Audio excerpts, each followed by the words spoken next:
سعيت للزواج من أجمل فتاة في العالم وما حصل.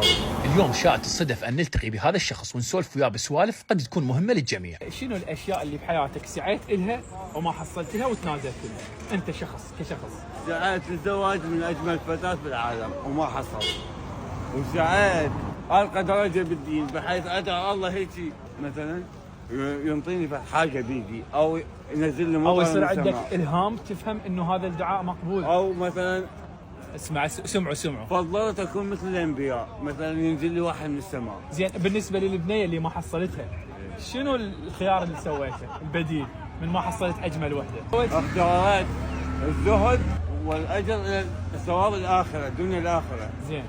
وإنما يوفى الصابرون أجرهم بدون حساب. الله، يعني انت عوضت بجانب روحي ما عوضت بجانب جسدي او الجانب مادي. الروحاني عندها مهم، يعني لا أخسر الدنيا ما إذا أخسر الآخرة. الذين خسروا الدنيا والآخرة فذلك هو الخسران المبين. آية بالقرآن، صدق الله العظيم. أنا أقول لك أنت تقول ردة الملائكة تنزل عليه، الملائكة تنزل على البشر العاديين مو مختصة بالأنبياء؟ ردت يعني بس ما صارت. أماني وليس نيل الأماني بالتمني، ولكن تأخذ الدنيا غلاف. الله بس تدري اكو آية تقول إن الذين قالوا ربنا الله ثم استقاموا تتنزل عليهم الملائكة. هو يسعى لها، لعله كان يسعى لها. ينزل يعني طبيعي، مو إلا النبي. أكيد شيء أكيد أكو. تؤمن بفكرة انه الانسان لازم دائما يكون اول بكل المجالات؟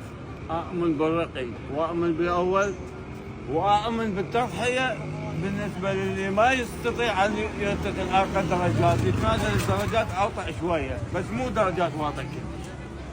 باعتبار اللي يصر على الدرجة الأولى مو دائما يحصلها مثل ما يعني لا ما حصل إذا ما حصل يسوي شو يسوي؟ يتراجع درجة الوصيف أو الدرجة الثالثة.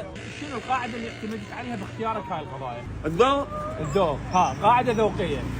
زين. السلام عليكم. زين، دقيقة خلينا نكمل. أكبر إن شاء الله. يلا. هاي تحياتي. سلام.